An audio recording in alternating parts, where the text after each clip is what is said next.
Bismillahirrahmanirrahim. Assalamualaikum warahmatullahi wabarakatuh. Perkenalkan, nama saya Andi Samsiara, NIM B2206076, kelas 10A Mamuju Tengah, tugas individu. Aspek perilaku sosial budaya dalam kehamilan, persalinan, bayi baru lahir, ibu nifas, dan keluarga berencana.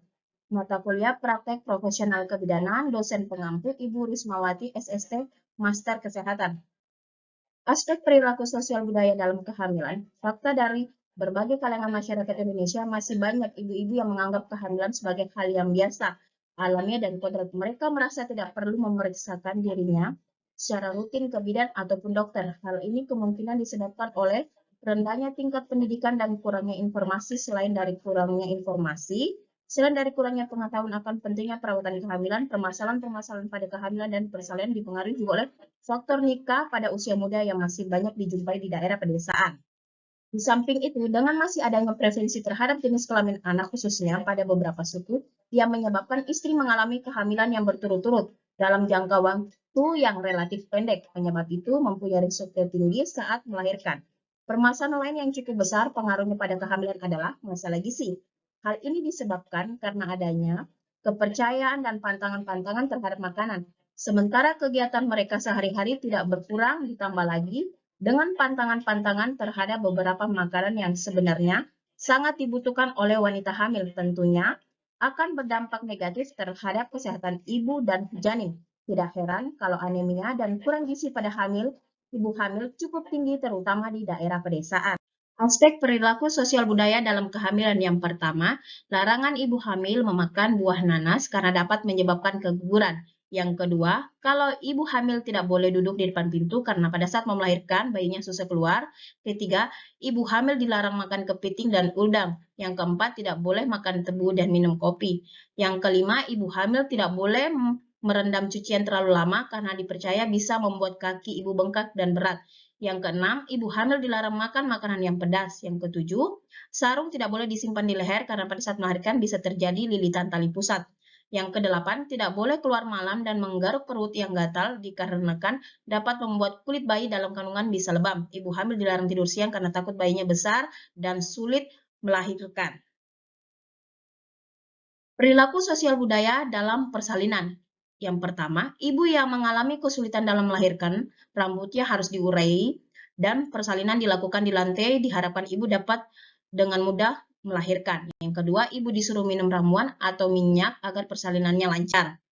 Aspek sosial budaya pada bayi baru lahir itu yang pertama, bayi berusia 1 minggu sudah diperbolehkan memakan nasi atau pisang agar mekanismenya cepat keluar. Yang kedua, bayi baru lahir yang sedang tidur harus ditemani dengan benda-benda tajam.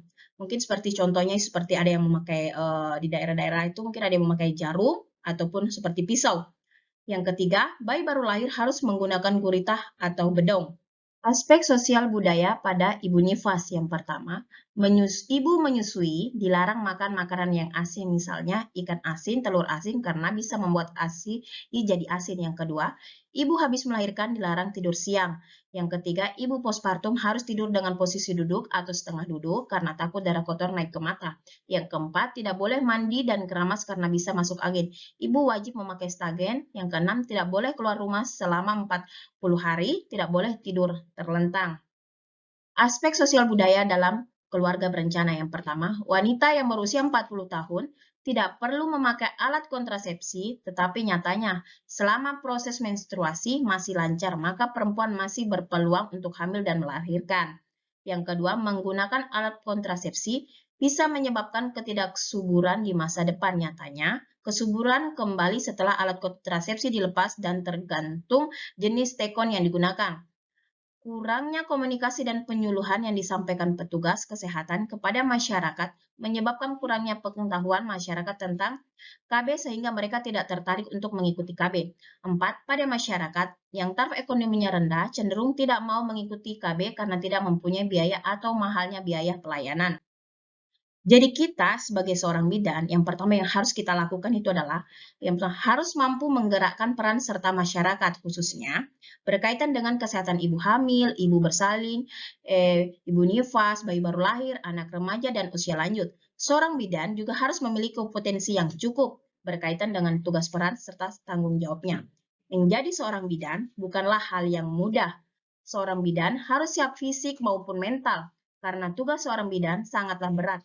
Bidan yang siap mengabdi di kawasan pedesaan mempunyai tantangan yang sangat besar dalam mengubah pola kehidupan masyarakat, mempunyai dampak negatif terhadap masyarakat. Tidak mudah mengubah pola pikir masyarakat, apalagi masalah proses persalinan yang umum masih banyak menggunakan dukun beranak. Yang kedua, perlu mempelajari sosial budaya masyarakat tersebut yang meliputi tingkat pengetahuan penduduk, struktur pemerintahan, adat istiadat, kebiasaan sehari-hari, pandangan norma dan nilai agama, bahasa, kesenian, dan hal-hal lain yang berkaitan dengan wilayah tersebut. Yang ketiga, melalui kegiatan-kegiatan kebudayaan tradisional setempat, bidan dapat berperan aktif untuk melakukan promosi kesehatan kepada masyarakat dengan melakukan penyuluhan kesehatan di acara kesenian tradisional tersebut.